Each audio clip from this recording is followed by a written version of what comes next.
Omni பேருந்துகளின் அரசன் KP. Natarajan அவர்கள் சேலம் மாவட்டத்தில் பிறந்தவர்.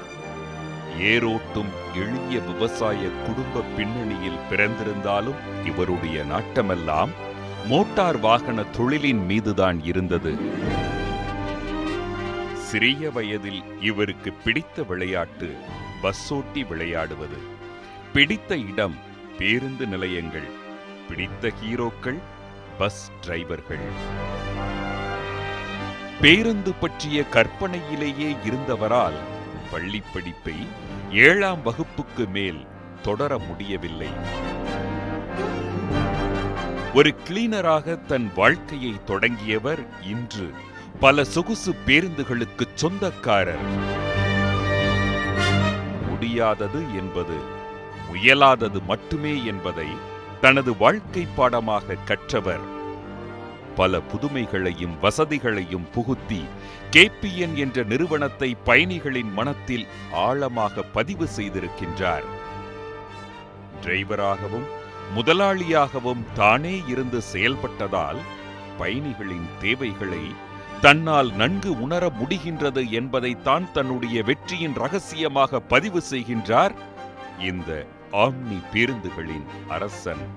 பயணிகளின் எதிர்பார்ப்புகள் மற்றும் ஏக்கங்கள் குறித்தெல்லாம் மனம் திறக்கின்றார் நம் பேசும் தலைமையில். பேசும் தலைமை நிகழ்ச்சிக்காக உங்களை வரவேற்கின்றேன். ஆம்னி பேருந்துகளின் அரசன், சொகுசு பேருந்துகளுக்கு சொந்தக்காரர் கேபிஎன் நிறுவனத்தின் நிறுவனரோடு பேசிட்டு இருக்கிறோம். நிறைய தன்னம்பிக்கை தரக்கூடிய வார்த்தைகள், வாழ்க்கையில் ஏற்பட்டிருக்கக்கூடிய ஒவ்வொரு சிக்கல்களையும் தன்னுடைய அசாத்திய கனவு, காதல், தன்னம்பிக்கை, லட்சியத்தினால் எப்படி உடைத்தெறிந்து வெற்றியை அடைந்தார். பேசலாம் ஐயா. ஒரு வாசகம் வந்து என்னத்தை தான் நம்ம உயர்ந்தாலும் நன்றியை மறக்கக்கூடாது அப்படின்ற ஒரு விஷயம். நான் உங்களை தொடர்ச்சியாக உங்களோட பேச்சுக்கள் எல்லாம் கேட்குறப்ப உங்களுக்கு ஃபைனான்ஸ் பண்ண அந்த சேட்டு அவங்கள வந்து நீங்கள் இப்போதும் நினைவு கூறிட்டே இருக்கிறீங்க. அவருக்கும் உங்களுக்குமான உறவை பற்றி சொல்லுங்க ஐயா. அதாவது சேட்டுக்கும் எங்கள் அண்ணாருக்கும் தான் அதிகம் உறவு. இன்னும் இருக்கார், கௌதம்னு இருக்கார். மிஸ்ஸஸ் இறந்துட்டாங்க. சவுகார்பேட்டையில் அவர் தான் ஒரு பெரிய சேட்டு. கிவராஜ் மோட்டார்ஸ்னு இருக்குது, அவரோட மருமகன் இவர். அவர் வந்து நான் டியூ கட்டுறதுக்கு ஒரு தான் போயிருக்கேன் அந்த சிவகுமார் இருக்கும்போது. நான் போய் கேட்ட உடனே வண்டி தானே, சரி எடுத்துக்கோ அப்படின்ட்டார். பட்டுன்னு எடுத்துக்கோன்ட்டார். 35,000 பணத்தை வாங்கிட்டார். நான் வண்டி எடுக்க போகும்போது மன்னார் வழியான்னு கேட்டார். ஜாயிண்ட்டு கையெழுத்து போடணுமே கடனுக்கு அப்படின்னு சொன்னார். நான் சொன்னோடனே எங்கள் அண்ணாருன்னு சொன்ன உடனே எனக்கு கோபம் வந்துடுச்சு. என்னை நம்பி தர்றீங்களா, எங்கள் அண்ணன் நம்பி தர்றீங்களா? அண்ணன் வரல, நான் தனியாக தான் தொழில் பண்ணுறேன் அப்படின்னா. இல்லை ஜாயிண்ட் கையெழுத்து போடணுமே, யாரோ ஒருத்தர் ஜாயிண்ட்டு போடணும் அப்படின்னாரு. இல்லை நான் வரல அப்படின்னு ஏதோ ஒன்று சொன்னார். சொன்ன உடனே நான் சொன்னேன், என் பணத்தை திருப்பி கொடுங்க, நான் வேறு இடத்துல போட்டுக்கிறேன், நான் எங்கே வரமாட்டேன்னு. அவர் உடனே கணத்தை பிடிச்சி கிள்ளி, அப்படி கவச்சுக்காத ராஜா, கேட்டேன் இதுக்கு ஒரு ஃபார்மாலிட்டி இருக்குது அப்படின்னார். உங்களுக்கு ஆள் வேணும் அவ்வளோதானே? ஆமாம் அப்படின்னா. பாரு என் கூட என் ஃப்ரெண்டு சர்மானந்தன் வந்திருக்கான், அவனை கையெழுத்து போட சொல்கிறேன்னா. அது போதும் போட்டுக்கோ அப்படின்னார். போட்டார். ஆனால் என் லைஃப்பில் வந்து அப்படி சொன்ன ஒரு சேட்டு நான் இன்றைக்கி வந்து இந்த இடத்துல உட்காந்துருக்கிறேன்னா அவர் ஒரு கார்.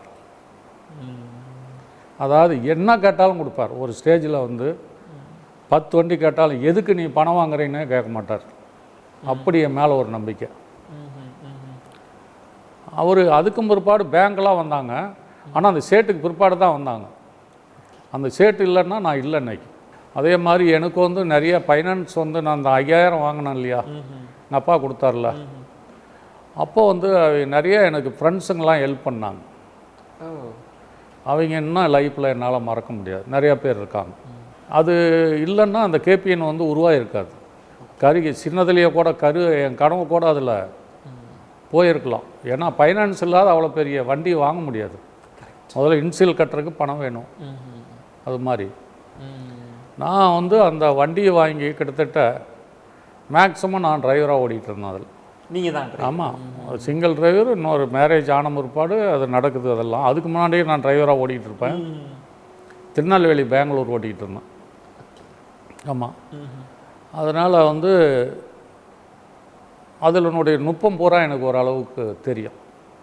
ஏன்னா சின்ன வயசுலேருந்து அப்படியே வந்துட்டதுனால என்ன ப்ராப்ளம் மோட்டாரில் வரும் அப்படிங்கிறது. ஆனால் அந்த பெருப்பு நம்ம நீங்கள் ஒன்று சொன்னீங்க இல்லையா, அந்த காசு பணம் அப்படின்னு, அது டெஃபினட்டாக ஒரு லைஃப்பில் வந்து ஒரு பொண்ணு வந்த முற்பாடு தான் அது மாறும். பொறுப்பு உணர்வுங்கிறதே தனியாக வரும். அதுக்கு முன்னாடி அண்ணார் கடன் கட்டுறாரு போகிறாரு, நம்மளுக்கு ஒன்றுமே தெரியாது. நாம்ளாக ஒரு பணத்தை வாங்கி நாம் பண்ணும்போது தான், அதை நாம் செலவு பண்ணும்போது தான் அதனுடைய இன்ட்ரெஸ்ட்டே தெரியும். அப்படி உருவானது தான் கேபிஎன். இந்த இடத்துலங்க நீங்க கிட்டத்தட்ட ஒரு 50 பேருந்துகள் வாங்குற வரைக்கும் கூட நீங்க டிரைவராகவே ஓட்டிட்டு இருந்திருக்கீங்க. 79 திருச்சி பெங்களூர் மெட்ராஸ் ரூட்டு இந்த 2 சிங்கிள் ஓட்டுனது நான் தான். அதாவது பகலில் எக்மோர் ரயில்வே ஸ்டேஷனுக்கு ஏற்றாப்புல புளியா மரம் 2 இருக்கும், இன்னும் அந்த மரம் இருக்குது, பக்கத்தில் வசந்த பவன் ஹோட்டலு, அங்கே நிறுத்திட்டு டிக்கெட் அங்கேருந்து கூட்டியாந்து ஒரு டிக்கெட்டுக்கு 2 ரூபா கமிஷன். ரயில்வேல இருந்தது எங்ககிட்ட இருக்கிற டிக்கெட்டு கார்பரேஷன் டிக்கெட்டே வராது, எல்லாம் ரயிலில் வர டிக்கெட் தான் வச்சு அங்கேருந்து வந்து பகலில் இங்கேருந்து 1:30க்கு எடுப்போம். அப்பையும் 1:30 டைம் அது. ஆனால் அந்த வைகைக்கு முன்னாடி நான் கொண்டாந்து விட்டுருவேன் திருச்சிக்கு. வண்டி நம்பர் MDL 5999ங்கிற வண்டி. மேக்ஸிமம் அதில் நான் தான் ஓட்டிகிட்டு இருந்தேன். அதே மாதிரி அங்கே திருச்சியில் வந்து நைட்டு 10 மணிக்கு எடுப்பேன், 3:30 மணிக்கெலாம் திருச்சிக்கு மெட்ராஸ் வந்துடுவேன் டி நகருக்கு. வழியில் எங்கேயே நிறுத்த மாட்டோம். அது மாதிரி ஒரு 50 வண்டி வர வரைக்கும் அது ஓட்டுறது ஒரு தனி சோகம். அதை அந்த இடத்த தான் நான் யோசிச்சு பார்த்துட்ருக்கேன். ஏன்னா கொஞ்சம் வசதி வந்தோடனே சொஃபஸ்டிகேட்டடாக நான் முதலாளி அப்படின்ற எண்ணம்லாம் இல்லாமல் நீங்கள் கடைசி வரைக்கும் ஒரு தொழிலாளியாக இருக்கிறதுக்கு காரணம் நீங்கள் அந்த காதல், அந்த மோட்டார் மேலே உள்ள காதல் தான் அப்படின்னு நான் பார்க்குறேங்கய்யா. உங்களுடைய இந்த கேபிஎன் நிறுவனம் இன்றைக்கி ஒரு பிராண்டு தான். கேபிஎன்னா எல்லா வசதிகளும் இருக்கும் அப்படின்னு, அதை எப்படி ஆரம்ப கட்டத்திலிருந்து இந்த மக்கள்கிட்ட கேபிஎன்னா எல்லா வசதி இருக்கும், சரியான நேரத்துக்கு போயிடுவாங்க, சொன்ன அளவுக்கு சரியாக இருக்கும் அப்படின்றத எப்படி ஒவ்வொரு கட்டமாக விதைச்சிங்கய்யா? மக்களுக்கும் கேபிஎனுக்குமான தொடர்பு எப்படிங்கய்யா? அது காரணமே நான் பேசிக்காக டிரைவராக இருந்தது. ஏன்னா என் கூட நான் டிரைவராக இருந்து பண்ணிட்டு அந்த வண்டியிலேயே இருந்ததுனால பாசஞ்சரை சொல்கிற ரிப்போர்ட்லாம் தான் பாசஞ்சர் கொடுக்குற இதுதான் நான் பண்ணினது. அவங்களுக்கு என்ன தேவை அப்படின்னு அவங்க சொல்லுவாங்க. ஃபஸ்ட்டு நான் சொன்னேன் இல்லையா வெங்கடேஸ்வரா, அந்த வெங்கடேஸ்வரா வந்து 3 சீட்டு தான், 3 பேர் வரணும். அதில் வந்து பிரேம் மேலே இருக்கும். அதில் வந்து ஒரு தனி சாயருக்கு ஒரு அட்ரஸ் வச்சதே ஒரு பெரிய இமாலய சாதனை. அது ஆஹா தலைக்கு அட்ரஸ் வச்சுட்டோம் அப்படின்னு.